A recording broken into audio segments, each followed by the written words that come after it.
നമ്മുടെ വീടുകളിൽ ഓരോ വർഷവും എത്ര ആഘോഷങ്ങളാണ് നമ്മൾ സംഘടിപ്പിക്കുന്നത്. നമ്മുടെ ജീവിതത്തിലെ ചെറിയ ഇവന്റുകൾ പോലും ഓർത്തിരുന്ന് വർഷാവർഷം നാം പണം ചിലവഴിച്ച് ആഘോഷിക്കുകയാണ്. എന്നാൽ അലൈന, നമുക്ക് ലഭിച്ച അനുഗ്രഹങ്ങളിൽ ഏറ്റവും വലിയ അനുഗ്രഹം ഹബീബായ റസൂലുള്ളാഹി സ്വല്ലല്ലാഹു അലൈഹി വസല്ലം ആ തങ്ങളുടെ ജന്മം കൊണ്ട് അനുഗ്രഹപൂർണമായ മാസം നമ്മിൽ വന്നു, ദിവസങ്ങൾ കഴിഞ്ഞു.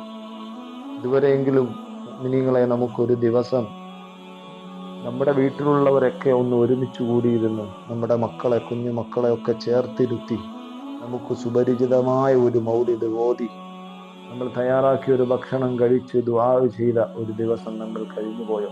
ചെയ്തവരുണ്ടാകാം.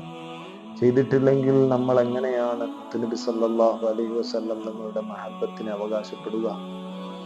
പ്രിയമുള്ളവരെ, നബിക്കുള്ള മൗലിദ് വീട്ടിലും മോദേണ്ടതാ, അതിനാൽ മുസീബത്തൊക്കെയും നീങ്ങുന്നതാ. ഉസ്താദ് നമ്മെ പഠിപ്പിക്കുകയാണ്. ദാരിദ്ര്യം നീങ്ങും, കള്ളന്റെ ശല്യം ഒഴിവാകും എന്നൊക്കെ മഹാനവറുകൾ പറയുന്നുണ്ട്. മൻ ഖസദ മൗദിഅൻ യുഖറഉ ഫീഹി മൗലിദുൻ നബി സല്ലല്ലാഹു അലൈഹി വസല്ലം, മുത്തായ സല്ലല്ലാഹു അലൈഹി വസല്ലം തങ്ങളുടെ മൗലിദ് പാരായണം ചെയ്യപ്പെടുന്ന ഒരു സദസ്സിലേക്ക് നിങ്ങൾ നടന്നു നീങ്ങിയാൽ ഫഖദ ഖസദ റൗദത്തൻ മിൻ റിയാദിൽ ജന്ന, അയാൾ സ്വർഗതോപ്പിൽപ്പെട്ട ഒരു തോപ്പിലേക്കാണ് നടന്നു നീങ്ങുന്നതെന്ന് ബഹുമാനപ്പെട്ട സിദി സുഖ്തി റളിയല്ലാഹു അൻഹു പഠിപ്പിക്കുകയാണ്.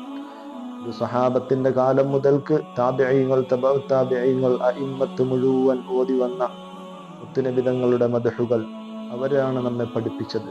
പ്രിയമുള്ളവരെ, നമുക്ക് ആ മദ്ഹ് കൊണ്ട് നബി സല്ലല്ലാഹു അലൈഹി വസല്ലം തങ്ങളോടൊപ്പം നാളെ സ്വർഗത്തിൽ പ്രവേശിക്കേണ്ടതുണ്ട്. നാഥനായ റബ്ബ് തൗഫീഖ് നൽകി അനുഗ്രഹിക്കുമാറാകട്ടെ.